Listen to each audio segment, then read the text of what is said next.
하나님 말씀 같이 봅니다. 야고보서입니다.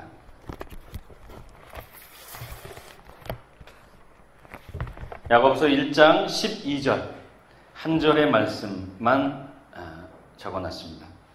야고보서 1장 12절 우리 같이 한번 천천히 읽어보겠습니다. 같이 읽습니다. 시험을 견디어내는 사람은 복이 있습니다. 그 사람은 그의 참됨이 입증되어서 생명의 면류관을 받을 것이기 때문입니다. 그것은 하나님을 사랑하는 사람들에게 약속된 것입니다. 아멘. 오늘 말씀의 제목 같이 한번 읽어보겠습니다. 같이 읽습니다. 지키고 돌보는 삶. 오늘 말씀의 제목입니다. 지키고 돌보는 삶. 지난주는 어떻게 시험을 지나가나, 어떻게 시험을 지나가야 할까, 그런 말씀 전했습니다. 그래서 첫 번째는 왜라고 하는 질문에서 어떻게 라고 하는 질문으로 바뀌게 된다고 했죠. 두 번째, 어떻게 시험을 지나가는가? 신과 함께. 기억나시죠? 신과 함께, 하나님과 함께, 그리고 은혜로. 우리가 할 수 없는데, 우리의 본성과는 맞지 않는데 하나님의 은혜가 우리의 마음을, 가슴을 적시면 그것이 할 수 있게 되어지는 놀라운 기적을 보게 되죠. 그래서 여러분과 우리의 삶은 어쩌면 우리의 본성을 거스리는 은혜를, 기적을 경험하며 사는 사람들이라고 할 수 있겠습니다. 오늘 사실은 지키고 돌보는 삶이라고 제목을 잡았지만 사실은 부제가 시험을 어떻게 지나가야 하는가, 두 번째 설교예요. 시험을 어떻게 지나가야 하는가. 그 답이 지키고 돌보는 거예요. 벌써 결론을 다 얘기해버렸습니다. 주무셔도 됩니다. 오늘 12절부터 27절까지 말씀을 전체를 다 생각해보려고 합니다. 내용이 이렇습니다. 그냥 이야기하듯이 슬슬 이렇게 넘어가면서 얘기를 할게요. 자, 12절에 보면 시험이라고 하는 단어가 나옵니다. 12절에 시험을 견디어내는 사람은 이라고 하면서 여러분 12절과 또 16절까지 15절까지를 보면 시험을 대할 때에 그 대하는 태도 때문에 두 가지의 부류로 나뉘어지는 것을 보게 됩니다. 자, 12절에는 시험을 견디어내는 사람은 복이 있는데 왜? 생명의 면류관을 받을 것이기 때문에. 그러니까 시험이 생명이 되는 경우가 있고요. 시험을 받을 때 14절에 보니까 사람이 시험당하는 것은 이렇게 되어 있습니다. 시험당할 때 욕심으로 시험을 대면하게 되고, 그리고 해결하려고 할 때 그것이 죄가 되고 사망이 된다. 그러니까 이 시험이라고 하는 것을 어떻게 대하느냐에 따라서 하나는 생명으로 혹은 하나는 사망으로도 나뉘어질 수 있다. 이 얘기를 한 겁니다. 그렇죠? 그렇다면 시험이라고 하는 것과 또 다른 성경에는 시험을 유혹이다 이렇게도 얘기를 했습니다. 시험과, 그러니까 뭔가를 테스트해서 검증해본다, 그 뜻이죠. 근데 유혹은 꼬신다 이런 뜻입니다. 악한 의도를 가지고 넘어가게 만든다, 그런 뜻이죠. 그래서 12절에 시험을 견디어내는 사람 복이 있습니다. 생명이 됩니다. 이거는 테스트라고 이렇게 번역을 했고요. 그리고 13절에 시험 당할 때 하나님께 내가 시험 당한다 하지 마라. 그것을 유혹이라 이렇게 번역을 해놨습니다. 근데 원어를 보면은 똑같습니다. 같은 단어예요. 그래서 후대에 이걸 나눈 거고요.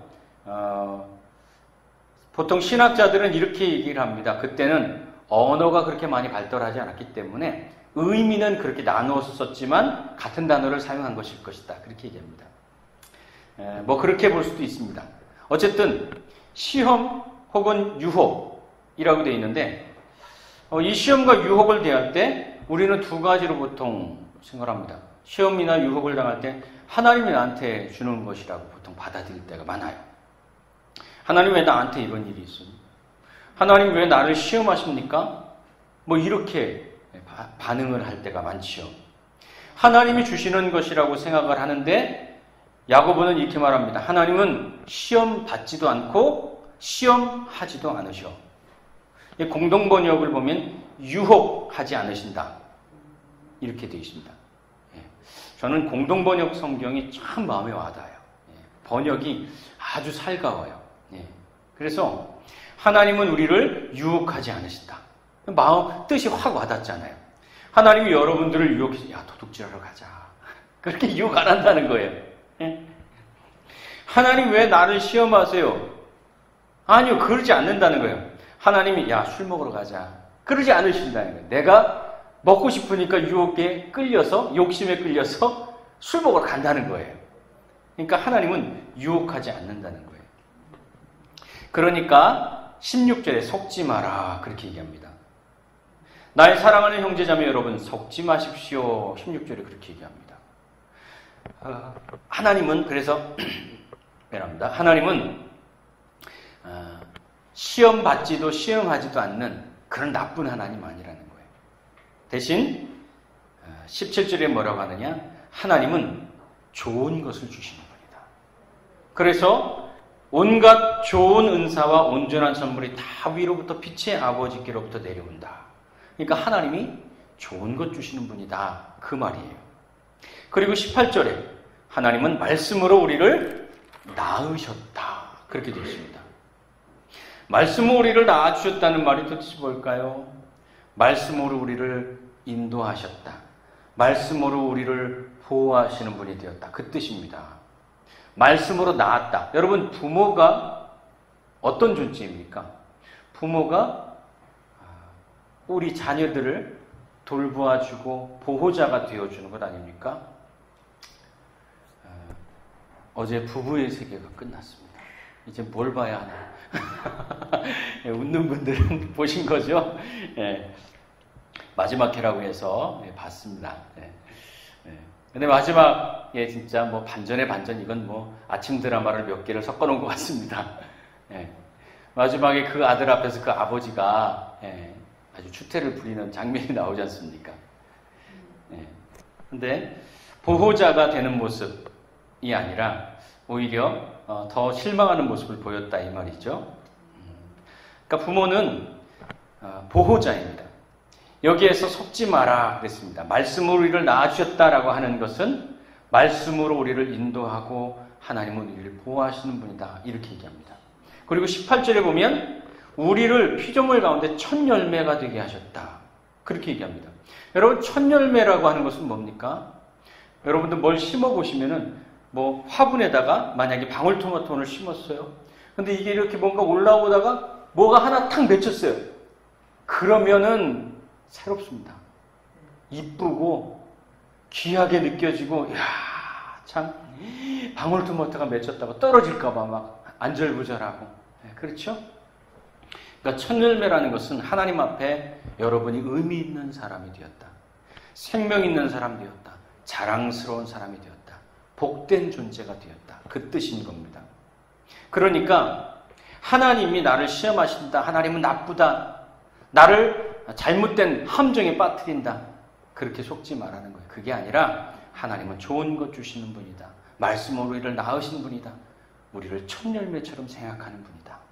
그렇게 얘기를 하는 겁니다. 그러면서 그러면 말씀으로 낳았다고 했는데 여기에 어떻게 살아야 되느냐? 그 말씀으로 낳으신 하나님이시잖아요. 그러니까 말씀으로 낳았다는 그 말이 우리에게 있은 뗄래야 뗄 수 없는 놀라운 이유가 되는 거예요. 삶의 기준이 되는 거예요. 그러니까 말씀으로 살아가는 사람이 되어야 된다는 얘기죠. 그래서 이 말씀 21절에 보면 이렇게 되어 있습니다. 21절. 그러므로 더러움과 넘치는 악을 모두 버리고 온유한 마음으로 여러분 속에 심어주신 말씀을 받아들여야 합니다. 말씀을 받아들여야 합니다. 이렇게 되어 있습니다. 세 번역. 근데 공동번역은 이렇게 되어 있습니다. 마음속에 심으신 말씀을 공손히 받아들이십시오. 이렇게 되어 있습니다. 하나님이 하시는 말씀을 공손히 받아들이십시오. 우리가 성경 나눔을 하거나 아니면 말씀 공부를 할 때 어떤 분은 그 말씀을 공손히 받아들이는 분들이 있습니다. 근데 어떤 분들은 그것을 뭐 의심하고 의문할 수 있습니다. 궁금해할 수 있습니다. 그런데 그 태도 자체가 그것을 받아들이지 않으려고 하고 무엇인가를 이렇게 걸어낸다고 해야 되나요? 뭔가를 다른 뜻으로 이해하려고 하고 그러는 경우를 봅니다. 그러면 많이 말씀을 이야기할 수 있지만 근데 결코 그 말씀을 대하는 그 태도로는 변화되지 않습니다. 그것은 분명한 사실입니다. 어느 순간 말씀을 공손히 받아들이는 그 마음, 태도가 있을 때 삶이 같이 변화되기 시작합니다. 하나님 말씀합니다. 야고보를 통해서 마음속에 심어진 말씀을 공손히 받아들여라. 여러분, 사람들과의 관계에서도요, 듣기를 빨리하고 말하기를 더디하면, 노하기를 더디하면, 어지간해서 화내지를 않으면, 공동번역에서는, 여기 우리 새번역에서는 노하기를 더디하라 그렇게 되어 있는데, 어지간해서는 화내지 마십시오 이렇게 되어 있습니다. 어지간해서는 화내지 마십시오. 네, 참 표현이 좋아요. 사람과 사람 사이에도 이렇게 듣기를 잘하면 어지간해서는 먼저 화내는 사람 되지 않습니다. 사람들이 좋아하는 사람 된다는 거죠. 그래서 말씀을 공손히 받아들이고 두 번째 22절에 보게 되면 이렇게 말합니다. 말씀을 행하는 사람이 되십시오. 이렇게 되어 있습니다. 말씀을 받아들이고 두 번째 말씀을 행하는 사람이 되라. 말씀을 듣고 행하지 않는 사람은 어떤 사람이냐? 방금 거울 봤어요. 근데 거울 봤는데 여기에 막 뭐 고추장 묻고 막 이렇게 뭐 묻고 했는데 이렇게 보더니 아니 뭐 묻었네 하고서 그냥 돌아서 나가버리는 거예요. 그게 봤으면은 지우고 털어내야 될 거 아니에요. 근데 아이고 묻었네 하고서는 에이 더러워 하고서 그냥 나가는 거예요. 그러면 안 된다는 거예요. 방금 거울을 보고 그냥 자기 모습을 잊어버린 사람이다. 24절에 그렇게 얘기를 하고 있습니다. 심겨진 말씀을, 들은 말씀을 거울처럼 비춰서 행하는 사람이 되어야 한다. 그렇게 얘기를 하는 겁니다. 제가 지방에 3년 동안 임원을 하고 있습니다. 어쩔 수 없이 하고 있습니다. 서기 하다가 이제는 총무까지 하고 있습니다. 신경 쓸 게 엄청나게 많아요. 그리고 회의란 다 참석해야 돼요. 그리고 서기하는 목사님이 아직 조금 익숙하지 않아서 그런 문구나 뭐 이런 내용이나 이런 것들을 다 점검해 드려야 돼요. 그러니까 신경 쓸 게 굉장히 많습니다. 그래서 지방에 한번 갔다 오잖아요. 그러면 막 기진맥진합니다. 때로는 아프기도 해요. 네. 근데 그분이 이제 이번 지방회를 마치고 어떤 목사님 커피를 좀 사겠다고 해가지고 한 4분 정도, 5분 목사님 함께 모여서 잠깐 커피 마시면서 담소를 나누게 됐습니다. 근데 이런저런 얘기를 하다가 한 목사님이 이제 뭔 얘기를 하다가 이제 제가 이제 한마디를 이렇게 딱 했어요. 했더니 그 목사님이 그러는 거예요. 목사님 말씀이 맞다고 그거는. 그러면서 최 목사님은 지금까지 지방에 3년 동안 임원을 하면서 모든 회의에서 지금까지 단 한 번도 한마디도 하신 적이 없다고. 그런 얘기를 하는 거예요. 정말 그렇습니다. 저는 그 회의에 가서 얘기 안 합니다. 그냥 듣고 그분들이 말하는 것들만 정리합니다. 지금까지 한마디도 안 하셨다. 3년 동안 한마디도 안 했다. 그냥 섬겨주었다 뭐 그런 얘기죠. 그래서 뭐 알아줘서 고맙다 뭐 이렇게 속으로 생각을 하긴 했습니다. 왜 그러느냐? 말이 많으면은요 실수도 많아집니다. 말을 안 해도 못하고 사는 것이 더 많습니다. 제가 보니까 그래요.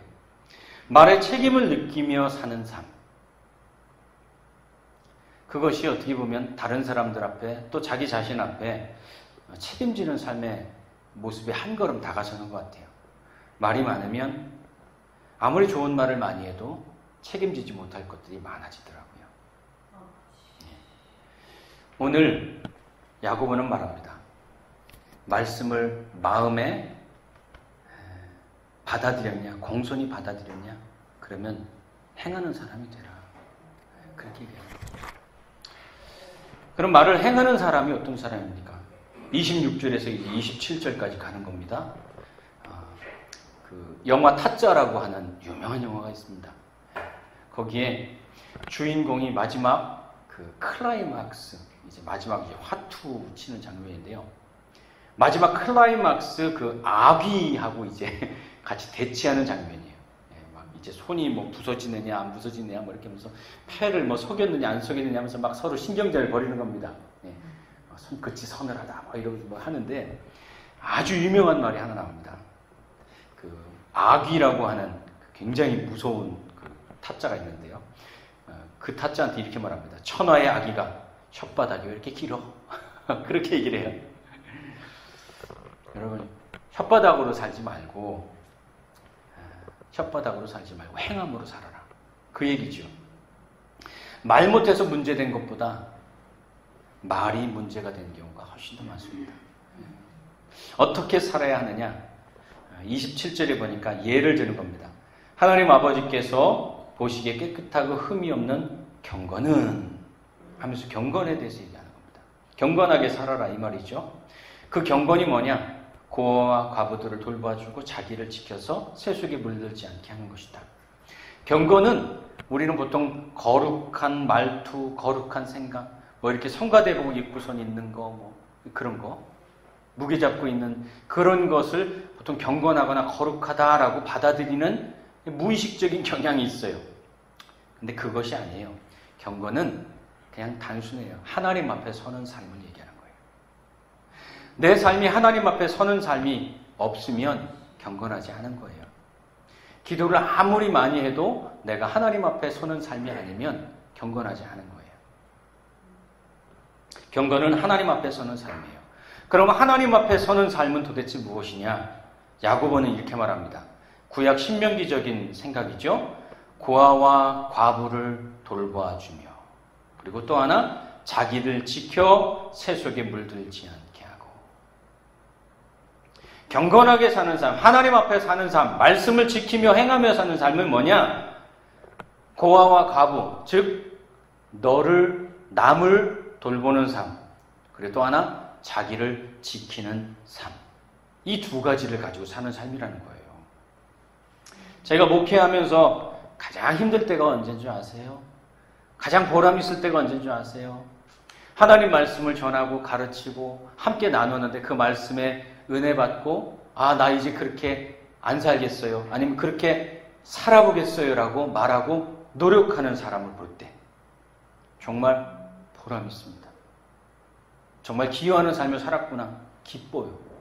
그런데 도와주고 격려하고 위로하고 관심 갖고 기대하고 힘을 주고 그렇게 했는데 한순간 도루묵이 돼버릴 때